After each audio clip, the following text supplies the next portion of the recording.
Let's go to Texas, Arlington, Texas, to the man himself.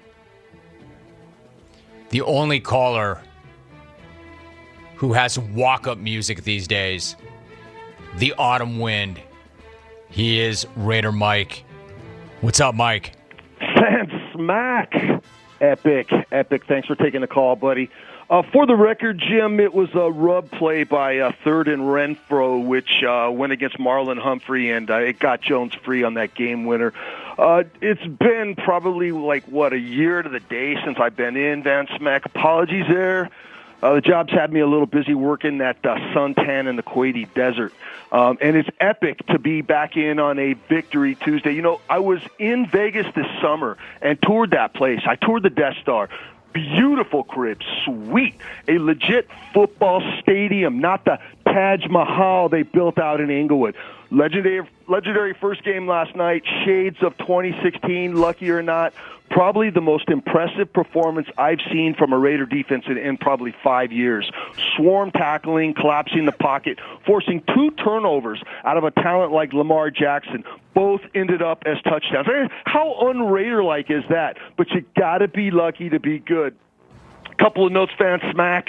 Nice to see our quarterback get through his preseason in the first quarter before he could totally sink our defense. And by the way, that's dude's 22nd fourth quarter comeback if you need him. I'm a little concerned with the offensive line, especially at center. I mean, God dang it, Andre James was like a Keystone Cop trying to direct Calais Campbell through traffic. Why would you give up a Pro Bowler like Rodney Hudson for that? Hey, it's just business, and the offensive line is Tom Cable's business, and dude has earned the benefit of the doubt. And nice debut last night by Outland Trophy winner Alex Leatherwood, Cable's latest protege. Quick shout-out to my man, cornerback Nate Hobbs, whose name was not called once last night. I guess that's a good thing. Another legendary game from the Silver and Black Van Smack, a franchise that leads the league in all-time legendary games. It wasn't the Holy Roller, but we will take it. That's all I got, short and sweet. Like Chicky Baby says, in and out, heart break. Raider Nation, baby. Just go ahead and rack that legend. Rack him! My man, I know you have forgotten Raider football, Mike, than any of us will ever know. But were you and I watching the same game last night? I like Leatherwood a lot. I like his mind. I like his approach. I like his discipline. I like his pedigree. But did you just hype him up? I mean, you know he nearly cost you that game, right? Then again, who am I to argue with Raider Mike? He's Raider Mike. Who is Mike Mayock to argue with Raider Mike? Who is anybody to argue with Raider Mike when it comes to the Raiders? And Mike, I got to tell you something, my man. Maybe it has been a year and you have been busy.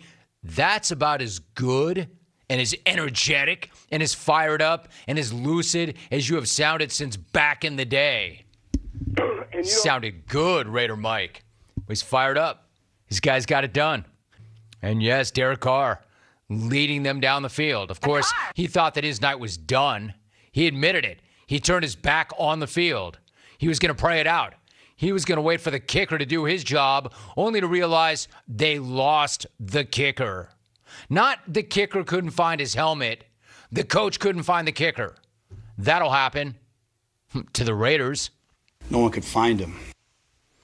Also, Raider Mike said he was in Vegas over the summer and he toured that crib. He said, now that's a football stadium. Not like that, quote, Taj Mahal in Inglewood. That Taj Mahal in Inglewood is like the nicest edifice I've ever seen in my life. Hey, whatever, though. 1-800-636-8686. All I know is it's good to hear Raider Mike. And just spitting knowledge, dropping knowledge.